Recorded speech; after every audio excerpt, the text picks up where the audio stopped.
Hello and welcome to another edition of the Royally Rich Lifestyle Show with me, Ian Pelham Turner. And me, Helena Chard. And today we're going to really talk about the values of the royal family today. So let's get on with the show.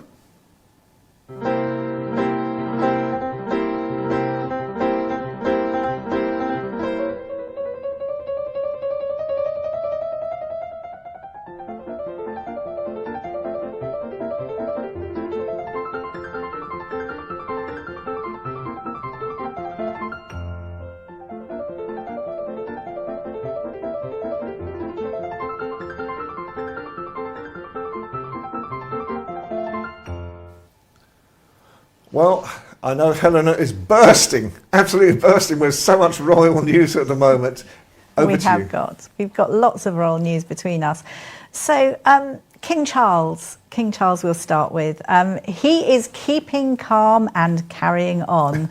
I should produce a mug like that. Yeah, I know. He doesn't have an appetite to stop work or slow down work, as we know, but he does have an appetite now to have his lunch, courtesy of Queen Camilla, who is keeping an eye on him and making sure he's keeping healthy. But what we do know is he's absolutely raring to go.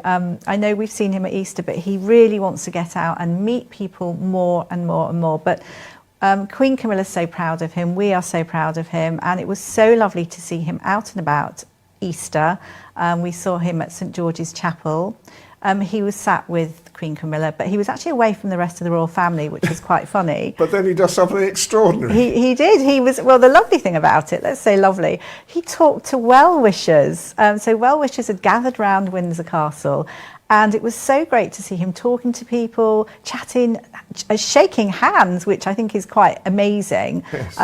Obviously, you know, that's a good sign because it makes us realise he's getting well, and obviously he's reacting well to treatment. That's a very big sign, and we really hope him all the best. Yes. And I think just one thing as well, that he, over Easter, one of the things he was saying, the importance of service and the importance of friendship, acts of friendship, especially in times of need.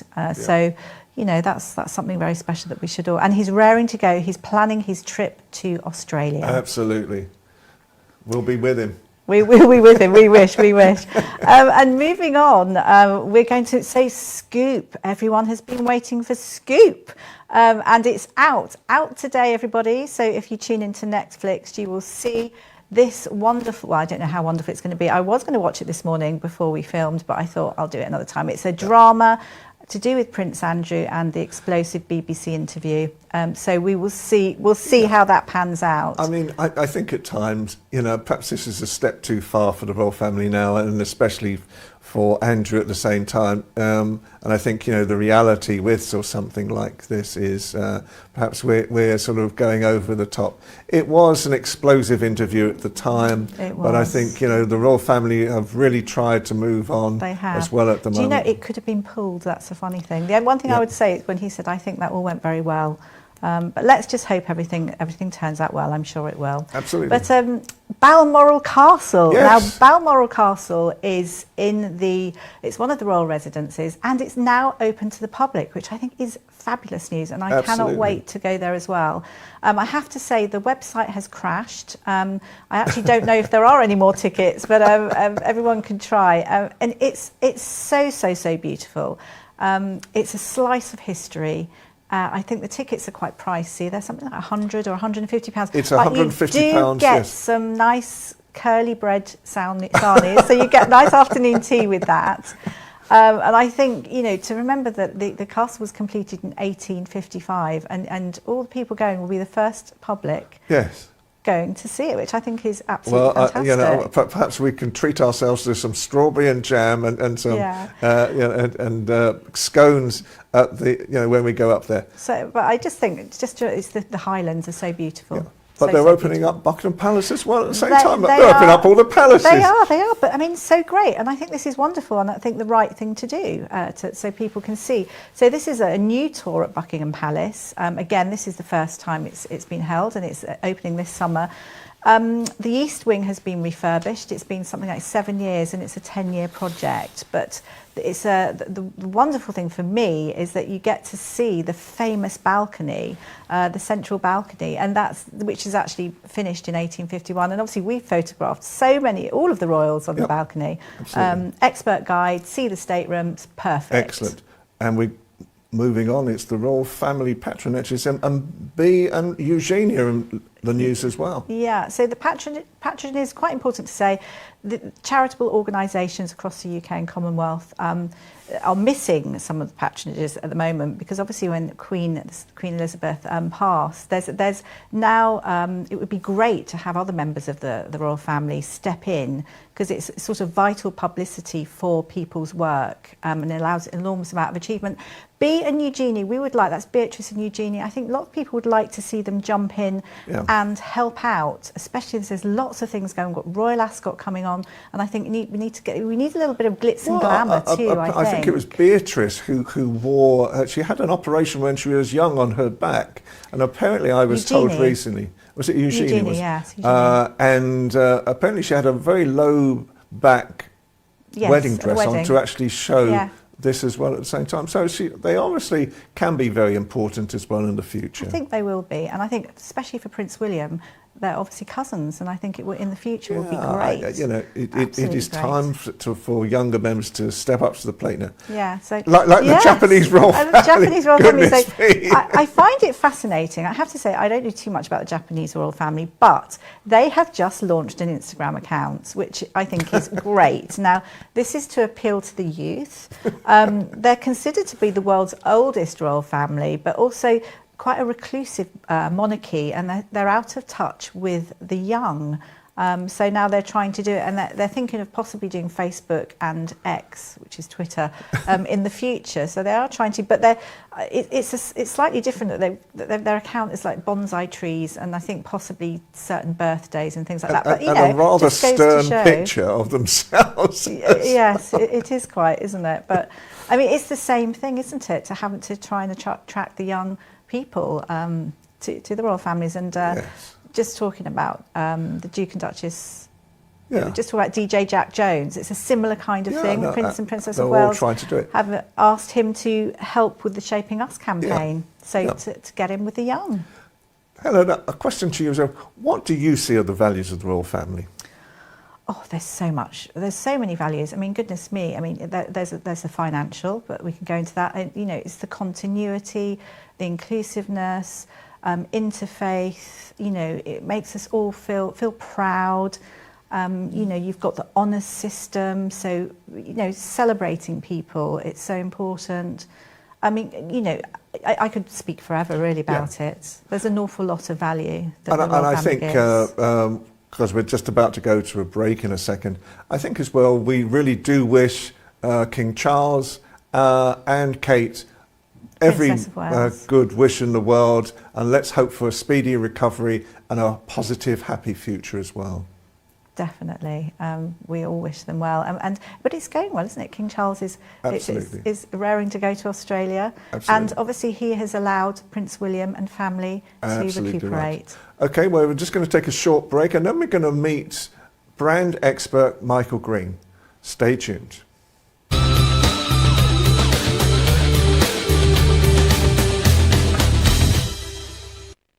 And now we have royal brand expert and a branding expert of many different fields, Michael Green. Michael, good afternoon to you. Welcome. Good afternoon, Ian. Good afternoon, Helena. It's a privilege to be with you here on the show and from a sunny Chester. Excellent, great stuff. So, Michael, can you describe to me, what do you feel are the brand values of the royal family, especially the Royal Foundation? I think when it comes to what they're doing, what goes around comes around. Their actions speak louder than words, and they bring people together, families together, communities together, businesses together, and they make a difference. And they have a wonderful perspective on adding value through their brand. They are not only representative of the royal family, They are the Prince of Wales and the Princess of Wales, and they have some remarkable causes that they focus on, all of which, and it's very topical, revolve around health and well-being, which are the essentials of our everyday lives. And they communicate, they know their purpose, they know their duty of care, and everything they say drives change in our society. They are at the heart of the United Kingdom brand as well. King Charles III represents everything that's great about Britain. He has a vision. He believes in nature, sustainability. He believes in best practice. And Prince William and Princess Catherine are equally trying to promote those values and make a difference. And these are messages for life, which all revolve around health and well-being. So they know that everyone has strengths and everyone has weaknesses. We're all human, and they want to do their bit to drive the value and warmth of families, communities, businesses. They also are very focused on innovation and growth. And if we look at what they're giving back to society, from family, community, duty of care, natural, sustainable, they're making a very big difference, and they are leading teams through the Royal Foundation.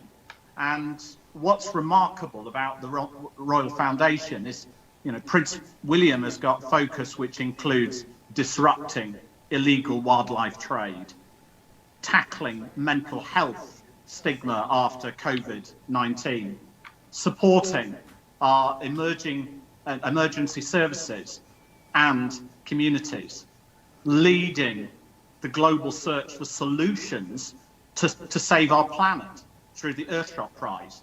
That's remarkable. That's William. That's what he's driving at the moment through the Royal Foundation. And then the Princess of Wales, her focus has worked in supporting the young people in society, families' addictions, mental health, and he's also looking to elevate the status of early years and the learning and education to its rightful place as one of the most vital strategic issues of our time.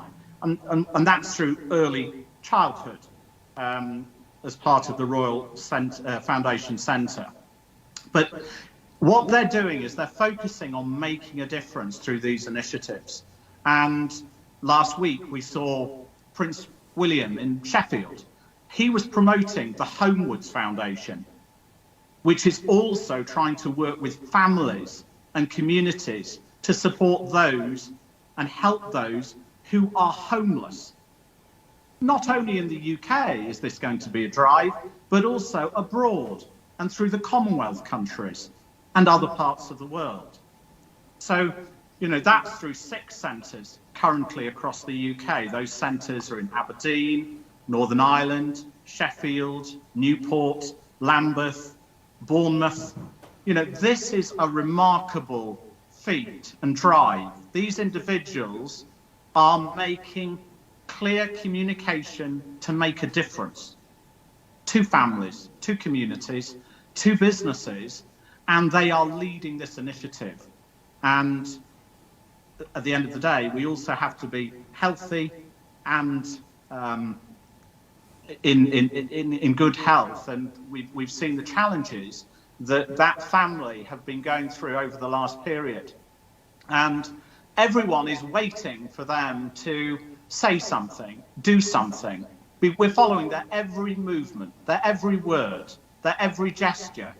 And they, despite the health issues currently in the royal family, are making noises which bring people together, bring communities together. Michael, I was actually going to ask about the Royal Foundation. I think it's been going since 2009, believe it or not. But I was going to ask about the mission statement, but I actually think that you covered quite a bit of that in what you've been talking about. Thank you.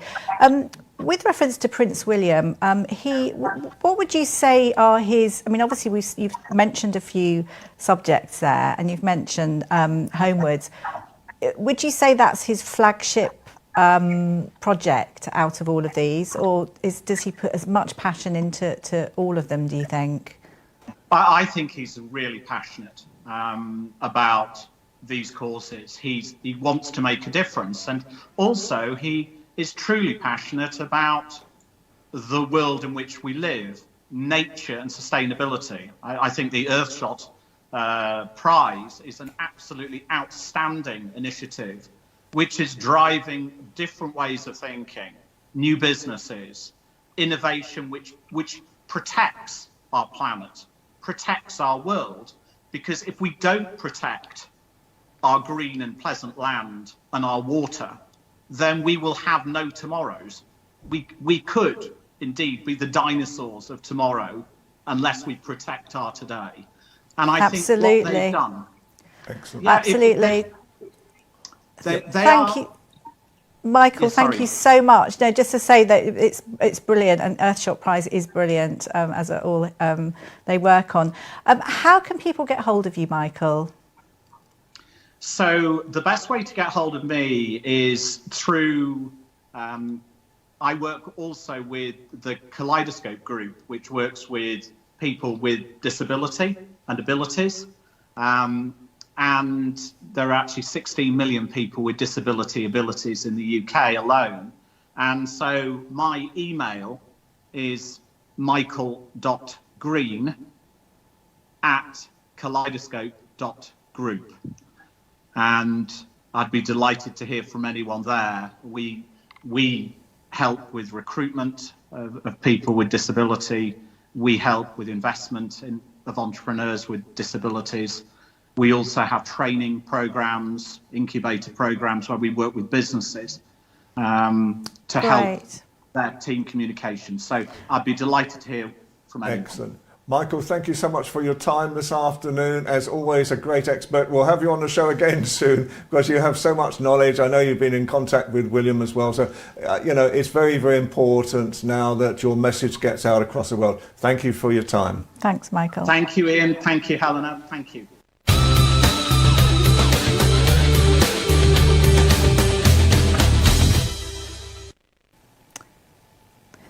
And now we have the lovely Philip Sykes with us. It's always a joy to have Philip with us. Hello, Helena and Ian. How are you? We're very good. All the better for seeing you.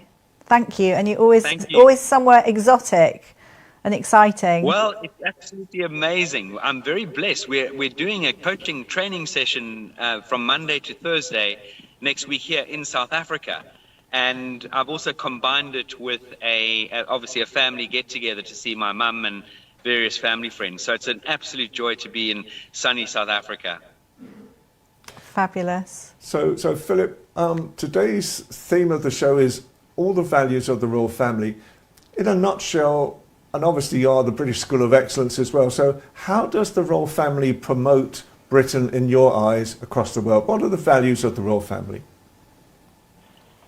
I just think, for me, Ian, their commitment to society, and not just the UK, their commitment to the various countries around the world. Let's face it, the UK, England, and the United Kingdom has not had a good reputation if you go back in time. However, I truly believe and feel that the royal family have really been the glue in the country right across the board, and they promote so much good in this world, whether it be looking after mental health, whether it be looking after the animal foundations where animals are being made extinct through poaching. I know Prince Harry back in the day spent a lot of time in South Africa spearheading the deprivation of rhinos and elephants. And the royal family really do take a big role globally in promoting the country, and it stands for a huge amount. Lovely. I mean, also the royal family officially recognises success and excellence, and obviously that reminds me of you. How can you relate to that with your etiquette? I just feel, Helena, it's like such a superb question. I just feel we as human beings can do so much good as individuals. We can all make a difference in this world. And I truly feel and believe that the royal family it's a family that really stands out for me in many ways because they do try and put their best foot forward. We don't always get it right. We're human beings, so things can go wrong. But again, they are also very adept at sort of holding their hand up and saying, making an apology and moving forward. I feel that, again, as an organization, we stand for literally each day, how can I be better than I was yesterday? How can I improve? Because we're not perfect. We're human beings. We make mistakes. But we can be better than we were yesterday. How do you think the royal family is seen in South Africa, where you are at the moment? Oh, it's held in very high regard. Having said that, Ian, there is obviously a hangover with the apartheid and with what's happened. But I know for a fact that in the past, the royal family have welcomed African dignitaries right across the board, from the top of Africa down to South Africa, and there's definitely a strong influence within the South African community, and there are many royalists that live and remain in South Africa that follow the royal family very closely. Philip, just a thought. We know that the royal family are so great in talking to people, well-wishers and people like that come to see them, especially King Charles. He makes people feel very special in a very short space of time. And he's honed his skill over the years, but I just wondered, what are your top tips? What would you give to help people, it may be a job interview, it could be anything, but just to hone in on that skill as well? That's, again, another wonderful point and topic to talk about. In a nutshell, I really would love people out there to understand the importance of actual active listening. So learning to listen to understand, not to respond. That, for me, is a very important skill that we can learn. It's not something that comes naturally for a lot of people, but learn to listen, to understand, not to respond. We will respond, obviously. And on the few occasions that I had the privilege of, in those days, meeting Prince Charles, now King Charles, he was a very good listener. He really leans in and he really makes an amazing effort to if he's asked you a question, he pauses and he waits for the answer. He doesn't just rattle on. And I think anyone out there, whether you're going for interviews, whether you're engaging in conversation in general, sort of small talk, whether you're engaging on the boardroom table, learn to listen and understand how fundamental that is. And on that note, is learn to be the slowest person in the room as well. In other words, take your time to absorb what everyone's saying around you, then give your input. And I've noticed that with King Charles. He really does. He listens and he takes his time to respond. And that is a very, very dynamic trait to have. And Philip, in reality, again, how can people get in contact with you? Just give us a little bit of an oversight into what the British School of Excellence does really now across the world. Well, we're very blessed in the sense that we have a reputation now globally. As I mentioned earlier in the show, we're running a program here in South Africa next week. We at the organization, we are an organization that is focused on helping people with great skill sets, great tools. So it's the power of etiquette, manners, and emotional intelligence. How are we showing up every single day? And if anyone out there thinks etiquette and manners are for smart people, as some people deem it, posh people, you couldn't be further from the truth. Etiquette and manners, along with your emotional intelligence, will open the biggest doors for you throughout your life. And that is what we teach and coach people on in our organization. And how to contact you? Yeah, hello at thebritishschoolofexcellence.com. We've got a WhatsApp number on there. We will absolutely respond. And do have a look at our website, which is the 3Ws.thebritishschoolofexcellence.com. We love connecting. We love engaging. We've got very active social channels. Have a look at some of the coaching and training material on YouTube. And we love reaching out and connecting with people wherever you are in the world. Thank you so much, Philip. A pleasure as always. And we'll see you next week. Have another glass of wine on us. Take care. Oh, I'm driving, so I've had a glass, and the next time round I'll find a driver. Okay. Take care. Take care. Well, Have that was a wonderful great show weekend. again today. Bye-bye. What an interesting show. So And I think good. that Really it good really fun. does show the values of the royal family as well. Absolutely. And I think it's so important that we highlight those on every single occasion, because really we are now talking across the world. Absolutely. So another big thank you again to Helena Chard and the ALB UK TV team where we filmed the show, to Jacqueline Kerbeck and USA Global TV as well.